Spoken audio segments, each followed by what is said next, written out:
a lot of the national attention has been focused on the gubernatorial race there in Arizona because it's a tight one. It's going to be a squeaker. I want us to hear a clip from the GOP candidate for governor. Her name is Kari Lake. And Kari Lake, she reminds me of a much more articulate and shiny and polished Sarah Palin. She could be scary. I can see why Democrats are quite concerned that she could not only be victorious in this gubernatorial race, but obviously some of her policies are very, very out there and some of her ideas. She is a 2020 election denier. She also, I believe, supports Arizona's secession for the union. And I say, see you later. See you bye. I'm just kidding. I'm not kidding. And she is determined to squelch abortion rights for women living in Arizona. And we know that abortion restrictions disproportionately impact poor and lower income women. Obviously, Black and brown women are far more disproportionately affected. So she's for a lot of bad things, yes? And because of that, she feels very comfortable and enabled to say very wild shit. and she had an opportunity to do exactly that at a recent rally where, listen to the list of folks that she said, people who are no longer with us, who have transitioned and departed, but this interesting list of people that she claimed would be America First Republicans were they still alive. I'm a true believer that if MLK, Reverend Martin Luther King Jr. were alive today, if JFK were alive today, if our founding fathers were alive today, they would be America First Republicans. I really believe that. Well, a lot of people believe in things there, Kari. Children believe in the fairy tale, in Santa Claus, and in the Tooth Fairy, and all kinds of fantastical things. And she's not 100% wrong when she talks about the founding fathers and even JFK being America First Republicans, and the ways in which the Republican Party presents itself and its platform and its ideas in 2022. I don't think it's so far off where the genocidal slave owning founding fathers were back in the 1700s. And JFK, as we know, his family made their fortune off of illegal dealings, prohibition and bootlegging, etc., and supporting the Nazis' rise to power in advance of World War II. So, I can see her points on a couple of those folks. But when it comes to Martin Luther King Jr., and this is something that conservatives and liberals, more often white conservatives and liberals, love misquoting the hell out of this man. And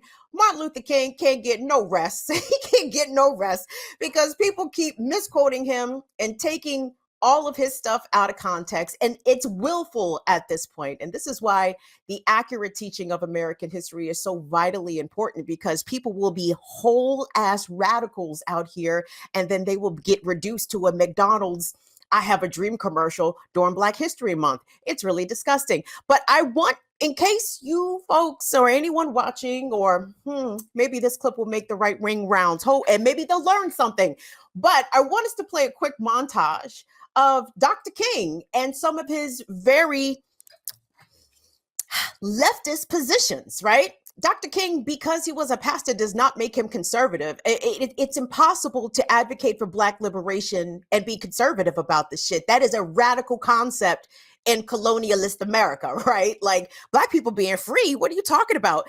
It hasn't even been 100 years since Black people got the legal right to fully vote, to participate as citizens. But even we see from the fuckery that is happening across the country in voting restriction rights, Florida, Georgia, Tennessee, Texas, name it. It's still very difficult for Black people to assert their own constitutional rights. And Martin Luther King was very clear about that. And he spoke very forcefully, clearly, and decisively about the need for a radical revolution in this country to redistribute political and economic wealth and power.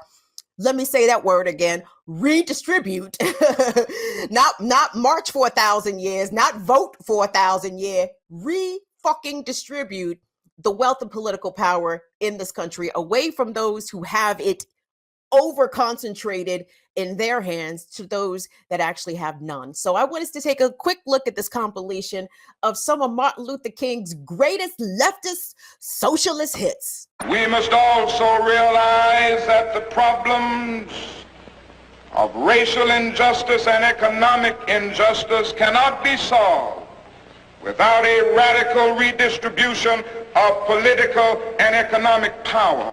We read one day, we hold these truths to be self-evident, that all men are created equal, that they are endowed by their Creator with certain inalienable rights, that among these are life, liberty, and the pursuit of happiness. But if a man doesn't have a job or an income, he has neither life nor liberty and the possibility for the pursuit of happiness. He merely exists. Estimated that we spend $322,000 for each enemy we kill in Vietnam, while we spend in the so-called war on poverty in America only about $53 for each person classified as poor. The promises of the Great Society have been shot down on the battlefield of Vietnam, making the poor, white and Negro, bear the heaviest burdens both at the front and at home. The other thing I want you to understand is this, that it didn't cost the nation one penny to integrate lunch counters. It didn't cost the nation one penny to guarantee the right to vote. But now we are dealing with issues that cannot be solved without the nation spending billions of dollars and undergoing a radical redistribution of economic power. So let's be clear here, okay? For liberals and conservatives alike, if you're going to quote Dr. King, quote him accurately. When he says we're going to have to spend billions of dollars in order to redistribute the wealth of this country, what do you think Kari Lake hears? What do you think she hears? Do you think she heard, oh, we have to rein in government spending? Nope, that's not what she heard at all. And it's so interesting because people do go to great lengths to misrepresent King's legacy and his positions on policies. And just as a little caveat before I move on, every time you heard him in those clips say Vietnam, I want you to insert Ukraine. I want you to insert Iraq. I want you to insert Afghanistan, because the same imperialist capitalist bullshit that America has been doing since the days of Dr. King, they continue to do, and they continue to be upheld by both parties. So it's so wild to me that Democrats, who are also big militaristic advocates for, global imperialism, in addition to big supporters of law enforcement here domestically, this is where I struggle to see the differences between the parties and the candidates. Colin, let's pop up the poll piece from kjzz.com. Let me just give you guys an idea about how Kari Lake is faring in this race. Talking insanity. And the clip that we just saw is just the tip of the iceberg of her ridiculousness. So, to quote from this article from KJZZ, a new poll from the Arizona Family and Higher Ground shows that Democratic candidate for governor Katie Hobbs has just a 1-point lead over Republican Kari Lake. About 46% of voters said that they would support Hobbs, and about 45% plan to vote for Lake. Now, guys, we all know statistically how polls work, and that is well within the margin of error. According to one pollster here, they say, quote, it's basically a dead heat in the governor's race. The race is definitely narrowing at this point, according to Paul Bentz, who is the senior vice president for Bentz. I'm sorry, I keep losing my place. who is a senior vice president at a polling outlet there in Arizona. They do research and strategy with Higher Ground. How is it that Katie Hobbs, by the way, and I watched some of Katie Hobbs' clips, because again, the issue of policing is very important to me, because the amount of money that America spends on policing could be the amount that could make the difference in actually solving the poverty crisis that we have in this country. When we talk about crime and the rise in violent crime, if you think that the kids are out here carjacking for shits and giggles, and some of them might be carjacking for shits and giggles, by the way, but they're hungry. You understand? People commit crimes, they rob, they steal, they carjack in order to feed themselves, in order to feed their families. Now, it's not a justification, but it is certainly an explanation.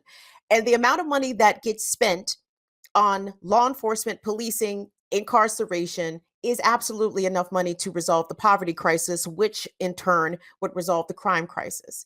And looking at Katie Hobbs' positions on border policing, I found a little concerning because she sounded very much like her right-wing opponent. She is in favor of more border security, which ergo means more policing, ergo means potentially more violence against those that are legally trying to seek asylum. Don't forget, y'all, you used to be able to walk over here first and then make your asylum claim. But all that got muddled up betwixt Obama, Trump, and Biden. It's a mess now down at the southern border. So when the solutions to problems from candidates seeking public office, when they all say we need to spend more money on police, my heckles go up. Okay, my red flags are flapping in the wind when I see stuff like that. So that's the Arizona governor's race. It bears watching. Also very close, that Senate race in Arizona. It is going to be very interesting whether or not the Democrats are going to be able to at least maintain the 50 seats there in the Senate. But I see a lot of the same. I see a lot of inaction. I see a lot of obstinance coming from the Senate. I mean, that is where bills go to die, is it not? In the American Senate, they do absolutely nothing. Whether or not Democrats are able to maintain control of the House will be very interesting. And this next race that I want us to take a look at is actually a very competitive one coming out of the Commonwealth of Virginia. Virginia's 7th congressional district, currently occupied by Democrat Abigail Spanberger. I can't speak on how good a congressperson Abby is, but because Abby is former CIA, I'm disinclined to believe Abby, right? And in her campaign ads, that is amongst the first things that she lists as her priorities is to increase funding for law enforcement. I said, does no one else have any other ideas? is that the only idea on the whiteboard? Can somebody write something else up there, please, for ways in which our U.S. dollars can be respent, redistributed away from the police and the carceral system? Please, let's do something different. Let's try something else for once. But anyway,